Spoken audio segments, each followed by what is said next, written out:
누가복음 9장. 예수님은 12제자를 불러 모으시고 모든 귀신을 쫓아내고 병을 고치는 능력과 권능을 그들에게 주셨다. 그리고 예수님은 하나님의 나라를 전파하고 병든 자를 고치라고 그들을 내보내시며 이렇게 말씀하셨다. 너희는 여행을 위해서 아무것도 가지고 가지 말아라. 지팡이나 가방이나 식량이나 돈이나 여분의 옷을 가지고 가지 말아라. 어느 집에 들어가든지 그곳을 떠날 때까지 거기서 머물러라. 만일 사람들이 너희를 영접하지 않거든 그 마을을 떠날 때 신발에 묻은 먼지를 떨어 그들에 대한 증거를 삼아라. 그래서 제자들은 나가서 여러 마을을 돌아다니며 기쁜 소식을 전하고 가는 곳마다 병을 고쳐주었다. 한편 헤롯 왕은 예수님이 행하신 일로 떠도는 소문을 듣고 몹시 당황하였다. 이것은 죽은 요한이 다시 살아났다고 말하는 사람도 있고 엘리야가 나타났다고 말하는 사람도 있으며 또 옛 예언자 중 하나가 살아났다고 말하는 사람도 있었기 때문이었다. 그러나 헤롯은 내가 분명히 요한의 목을 베었다. 그렇다면 소문에 들리는 이 사람은 도대체 누굴까?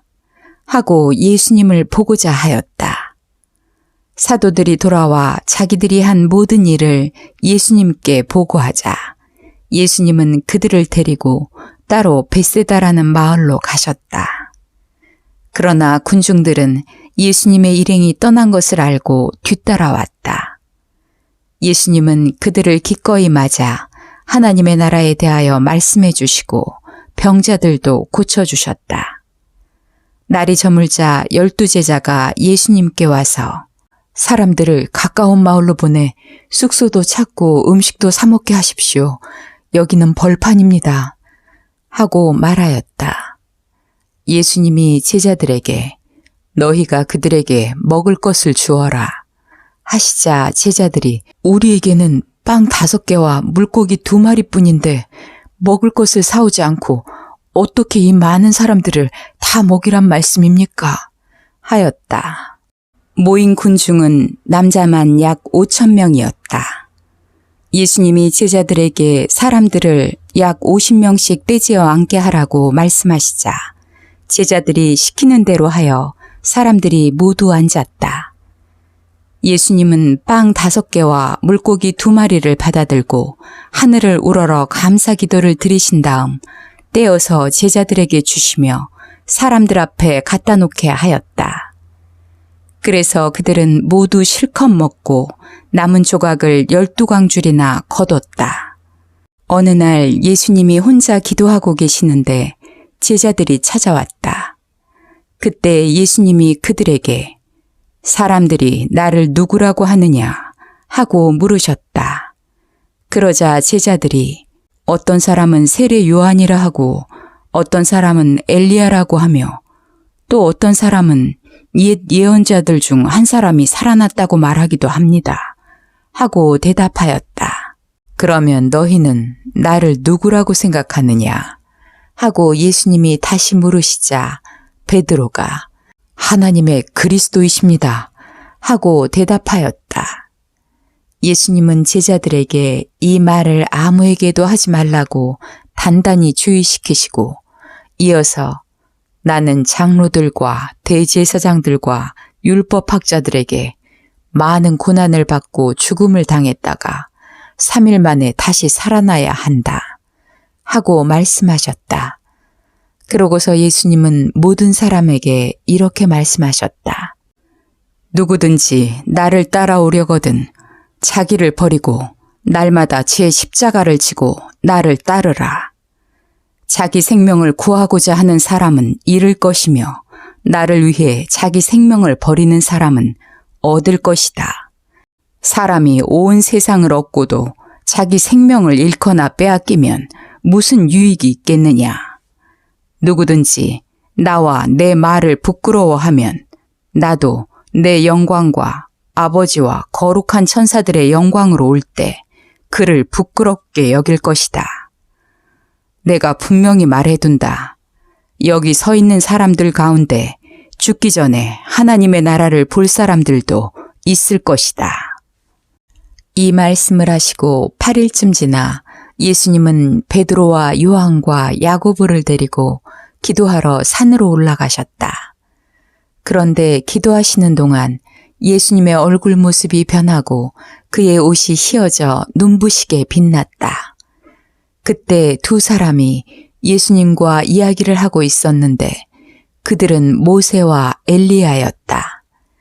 그들은 영광스러운 모습으로 나타나 장차 예수님이 예루살렘에서 돌아가시게 될 것을 말하였다. 그때 졸고 있던 베드로와 다른 제자들이 정신을 차려보니 예수님의 영광의 광채가 보이고 두 사람이 예수님과 함께 서 있었다. 두 사람이 떠나려 하자 베드로가 예수님께 주님, 우리가 여기 있는 것이 좋겠습니다. 우리가 이곳에 천막 셋을 세워 주님과 모세와 엘리야를 각각 모시겠습니다. 하고 말하였다. 그러나 그는 자기가 무슨 말을 하는지조차 몰랐다. 베드로가 이 말을 하고 있을 때 구름이 와서 그들을 덮었다. 그들이 구름에 휩싸여 무서워하고 있는데 구름 속에서 이 사람은 내가 택한 내 아들이다. 너희는 그의 말을 들어라. 하는 음성이 들려왔다. 그 음성이 그친 후에는 예수님 한 분밖에 보이지 않았다. 제자들은 침묵을 지키고 그때에는 그들이 본 것을 아무에게도 말하지 않았다. 이튿날 그들이 산에서 내려오자 많은 군중이 예수님을 맞이하였다. 그때 그들 중에 한 사람이 이렇게 외쳤다. 선생님, 제 아들을 좀 봐주십시오. 하나밖에 없는 아들입니다. 귀신이 그를 붙잡기만 하면 그가 갑자기 소리를 지릅니다. 귀신은 그에게 발작을 일으켜 거품을 내게 하고 몸에 상처를 입히고서야 겨우 떠나갑니다. 그래서 선생님의 제자들에게 귀신을 쫓아내달라고 간청했으나 쫓아내지 못했습니다. 그러자 예수님은 믿음이 없고 비뚤어진 세대여, 내가 언제까지 너희와 함께 있어야 하며 너희를 보고 참아야 하겠느냐 하시고 그 사람에게 내 아들을 이리 데려오너라 하고 말씀하셨다. 아이가 오고 있는 동안에도 귀신은 그를 거꾸러뜨려 발작을 일으켜 놓았다.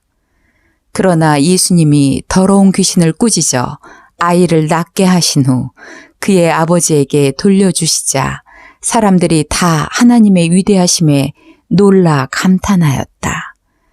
예수님이 하신 모든 일을 보고 사람들이 다 놀라고 있을 때 예수님이 제자들에게 이 말을 귀담아 들어라.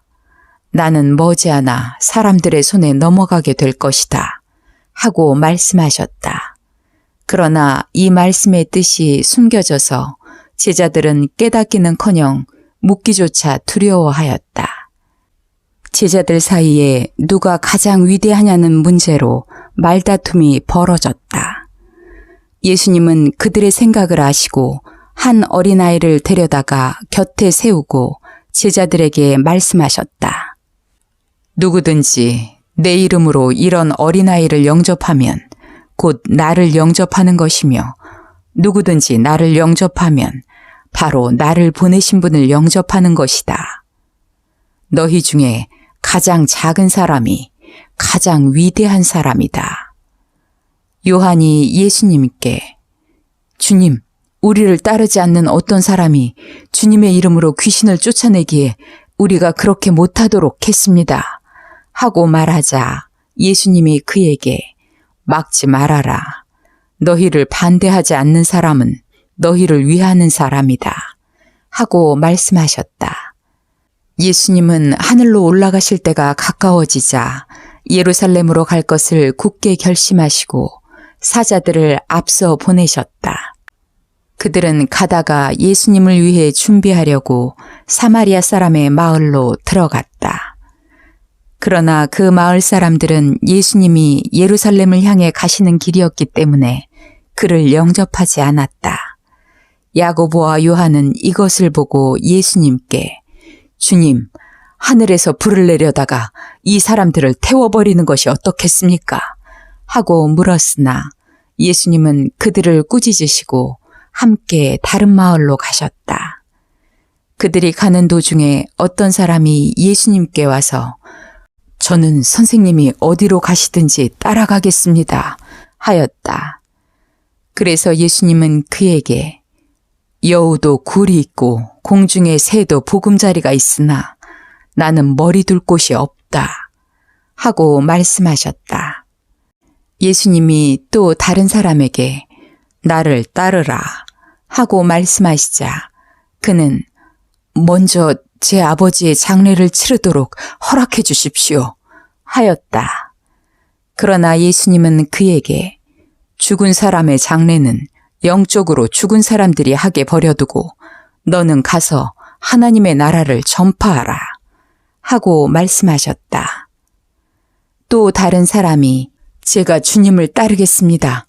그러나 먼저 가족에게 작별 인사를 하게 해주십시오 하자 예수님은 그에게 쟁기를 잡고 뒤를 돌아보는 사람은 하나님의 나라에 적당치 않다 하고 말씀하셨다.